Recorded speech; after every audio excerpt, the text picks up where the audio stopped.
Minnesota Fighting Vikings have had an interesting offseason coming off that embarrassing, nut low, just stone cold disaster 2020 season. Head coach Mike Zimmer fed the media jackals on Wednesday. So here are 7 siete things to know from Mike Zimmer's press conference. Number 1, left tackle's wide open, baby. So he praised Riley Reef on his way out. It's been real. It's been fun. It has been real fun. And mentioned specifically as potential replacements veteran swing tackle Rashad Hill, who's resigned on a one-year deal. Olisimaka Udo, the former 6th-round pick, spent 2 years as a reserve. Maybe somehow, some way he works his way to be left tackle, even though he only played right tackle at Elon. Brian O'Neill, who's been a nail driver, pipe-hitting right tackle for 3 years. Maybe they swing him over to the left side just in time for him to get a new deal, as well as Ezra Frigg in Cleveland, the 2nd-round pick in 2020. And Zimmer doesn't sugarcoat things. He doesn't play games. So if he said their names, that option is on the table. Plus, it does feel like Zimmer is going to take just a little bit more ownership of the offense this time around, which as a head coach, he should do since he's not just a defense coordinator with a challenge flag, but I digress. So I think with a young first-time play caller in KLINT KUBIAK, maybe Zimmer's going to oversee the offense just a little bit more. And he did mention specifically that Ezra is a right guard right now, but mentioned that could change. So yes, if they don't get Orlando Brown Jr., if they don't sign Eric Fisher, if they don't draft Darisaw Slater, Cosme Jenkins, or Raduns, and then they draft a couple of guards, I think Ezra Cleveland has a shot to be your left tackle of the future. So pencil him in there now because logistically that makes the most sense. But never say never until the draft, man. There you go. Number 2 thing from Zimmer's press conference, belief in KLINT KUBIAK. So KUBIAK the younger taking the reins as offensive coordinator, first time ever. Compared him to Stefanski, another guy who rose up through the ranks of the Vikings organization, was on staff under Brad Childress and was Leslie Frazier. Plus, when Zimmer came in 2014, he kept Stefanski around and had him coach tight ends. Eventually, he became offensive coordinator for 1 season and then parlayed that into the Browns coaching gig. So I'm sure Zimmer's confident enough that the old Kubiak offense will remain. It was pretty dang good last year, but give KLINT Kubiak's relationship with Kirk Cousins some credence. I think that they will open things up just a little bit more on offense, especially when you have Justin friggin' Jefferson emerging as the best receiver in the game. Also, I'm sure that Zimmer was really in on elevating KLINT because there's just a little element of control, right? So you have this young kid, finally got his first time shot calling plays and would be beholden to Zimmer, would defer to him in big time spots where you can't control a guy who's got an ego, been there, done that, like a John DeFilippo, like a Norv Turner, even a Pat Shurmur to a degree. But you can control guys like KLINT KUBIAK, like Kevin Stefanski, who maybe subconsciously or consciously feel like they owe you. It's like, oh, he gave me my shot. Oh, yes. He's been in the league for a long time. We'll see. Yeah, we'll see what happens. Next up, thing number 3 from the Zimmer press conference.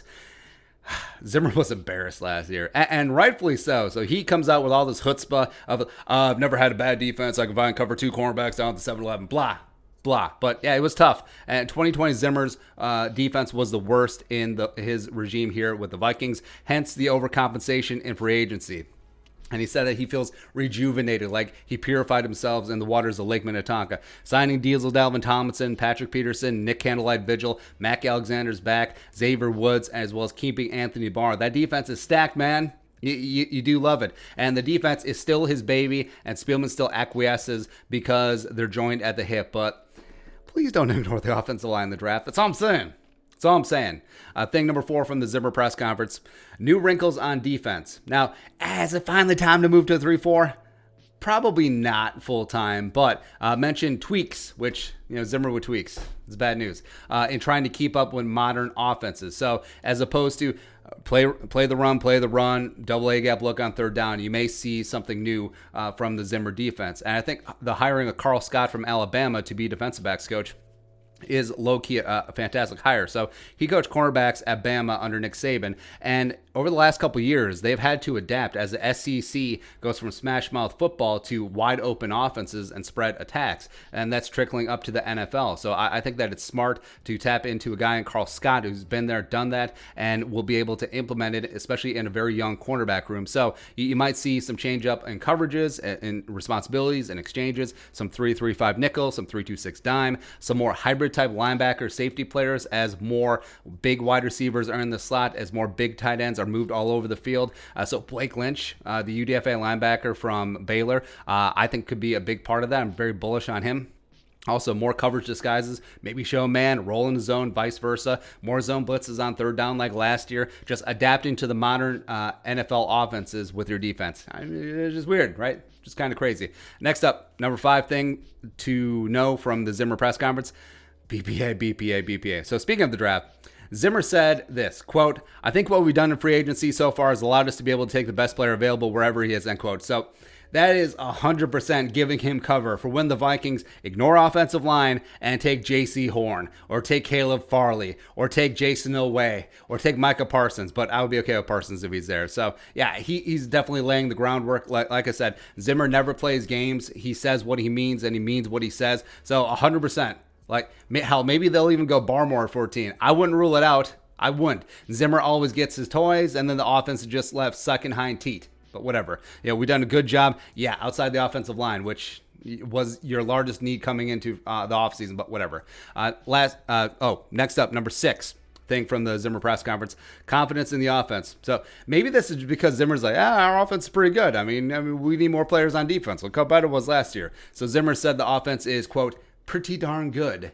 Has holes to fill, but has time. Agreed the 2020 offense was good. They were 11th in the NFL in scoring. They're 4th in yards. They're 6th in red zone touchdowns. So, yeah, they can put points up on the board, but why settle for good when you can be great or even elite? If you can fix the offensive line, think about how much more effective Dalvin Cook is going to be. If Kirk Cousins has time and isn't running for his life back there, think about how much more effective he will be. Irv Smith Jr., Tyler Gronklin, Justin Friggin Jefferson, Adam Thielen, wide receiver 3 TBD. I mean, again, don't settle for good. Be great. Protect Kirk and score 40 a game, even though your precious defense will be out there quite a bit. I don't care.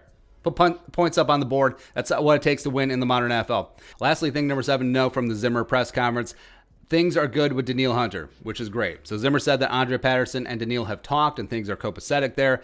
Zimmer and Danielle have texted. He's seen the workout videos. Everything is good to go, which is good. But again, coaches do not hold the purse strings here. It is all about Danielle's agents and Rick Spielman. And I'm glad that things have not turned acrimonious because it's hard to walk those things back. It's hard to unburn bridges. But I think both sides want to work something out. They want to stay together. I think eventually something will get done. Or maybe something is already done. Maybe something is already in place and they're just waiting for June 1st when Rudy salary cap opens up. I don't know.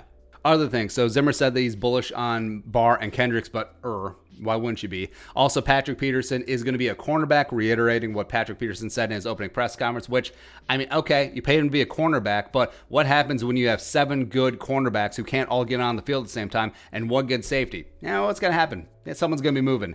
Also, he mentioned faith in quarterback position in Jake Browning and Nate Stanley and Sean Mannion. And Sean Mannion is not even technically part of the team, so it's a heavy implication that he's going to be resigned, which is great, which probably takes quarterback off the table. And I understand that maybe we should be have a more positive outlook on Jake Brown and Nate Stanley. It would have been great if they had preseason last year. We'll have preseason this year. We'll see what they can do in a game situation. But, nah, not yet. I got nothing. But yeah, it's good to hear Zimmer. And, of course, it's the unvarnished. What you see is what you get. But yeah, he obviously feels pretty good about the defense. He seems not worried about the offensive line, but maybe that's because he's never, ever been worried about the offensive line. So that's whatever. But your thoughts. 7 things to know from the Zimmer press conference. Let us know in the comment section below. Subscribe for daily Vikings takes. Want to support that work. Pull some of the Venmo. But until next time, Skull Production Value.